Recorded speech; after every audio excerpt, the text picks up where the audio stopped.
जब कुछ भी हमारे घर में कोई उत्सव होता है तो कंस कोई न कोई राक्षसों को भेज देता है। ये नामकरण संस्कार जो है तो बड़े गुप्त रीति से होगा, मतलब इसमें कोई शोर शराबा नहीं होगा, कोई उत्सव नहीं होगा। हम जाकर के गौशाला में नामकरण संस्कार करेंगे। आज भगवान का नामकरण संस्कार हो रहा है और गौशाला में माँ यशोदा और रोहिणी अपने पुत्रों को चेंज करके बैठ गईं। यशोदा जी ने बलराम जी को ले लिया और रोहिणी ने कृष्ण को ले लिया कि हम इनका परीक्षण भी करते हैं। जो ज्योतिषाचार्य हैं, नामकरण संस्कार करने वाले हैं, कितने जानकार हैं वो, पहले पहचानते हैं, देखते हैं। माताएं परीक्षा करती है ना कई बार ब्राह्मणों की कि कितना योग्य है, ये पहचान पाता है कि नहीं। तो गौशाला में जाकर के ऐसा अलग अलग पुत्रों को लेकर के माताएं बैठ गईं। अब गर्गाचार्य ने पूजन कराया। अब पूजन कराने के बाद गर्गाचार्य जी ने जैसे कृष्ण को देखा समाधि लग गई।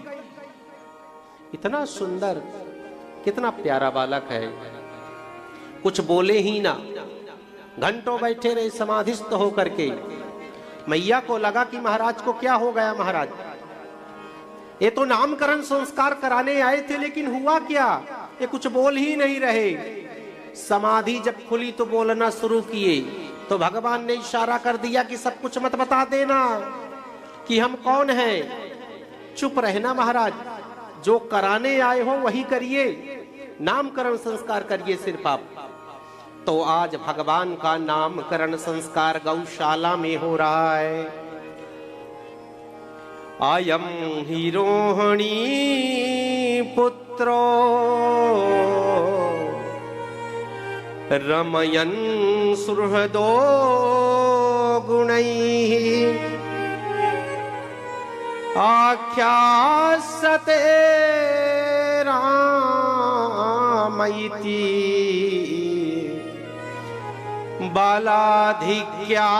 बालाधिक्यात् बलं विदु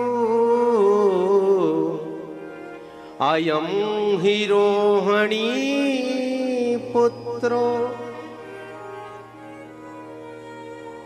अरे यशोदा, जो तेरे गोद में है वो रोहिणी का पुत्र है। अयम ही रोहिणी पुत्रो। यशोदा मैया और रोहिणी जी आपस में देखने लगी। महाराज तो जानकार है, महाराज पढ़े लिखे हैं, महाराज ओरिजिनल एस्ट्रोलॉजर है, तत्ववेत्ता है, तत्वदर्शी है, दिव्य ज्ञान है, अनुकरणीय माननीय सम्माननीय ज्ञान है। महाराज तो दिव्य और भव्य है, महाराज को सब कुछ पता है, एजुकेटेड है। इन्होंने पहचान लिया, अयम ही रोहिणी पुत्रो, ये रोहिणी का पुत्र है और इसके अंदर रमयन् सुहृदो गुणैहि, बहुत सारे गुणों से अलंकृत होगा, बहुत सारा इसके अंदर बल होगा, इसका नाम राम होगा।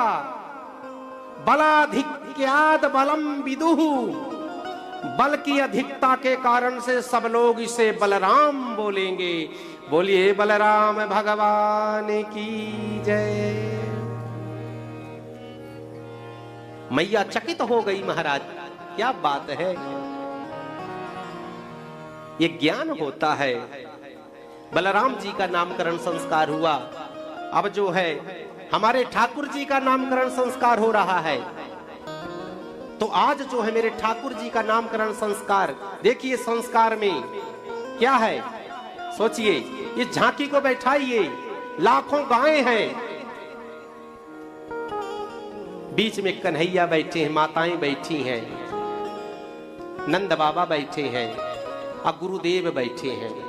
यज्ञशाला है, गोद में माताएं लेकर के।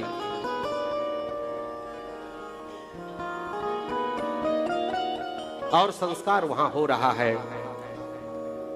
आसन वर्णस्त्रयोर्हास्य ग्रहवतो नुयुगम तनुः शुक्लो रक्तस्तथा पीता इदानीं कृष्णतां गताः।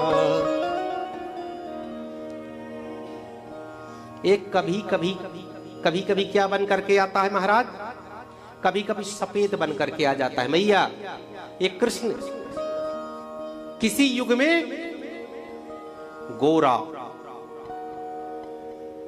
सुंदर चमकदार बन करके आता है, कभी पीला बन जाता है।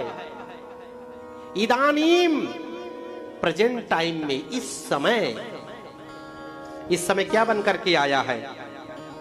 कृष्णताम गतः, गतः यानी हो करके आया है। इस समय क्या बन करके आया है? काला कलूटा। कभी तो सफेद बन जाता है, कभी नीला पीला बन जाता है। अब द्वापर में एक काला बन करके आ गया, कृष्ण बन करके आ गया। और इसका नाम क्या होगा? कृष्ण होगा। बोलिए बाल कृष्ण लाल की जय, कृष्ण कन्हैया लाल की जय, बांके बिहारी लाल की जय। आज भगवान का नाम हुआ और गुरुदेव ने और बहुत सारी बातें बताई कि ब्रजवासियों का रक्षक होगा, रखवाला होगा, ताकतवर होगा, सबकी सुरक्षा करने वाला होगा। जब आप संकट में पुकारोगे तो आपके संकट को दूर करने वाला होगा। ये सब चीजें होंगी। कृष्ण बलराम का नामकरण संस्कार हुआ, गर्गाचार्य को दक्षिणा दी गई।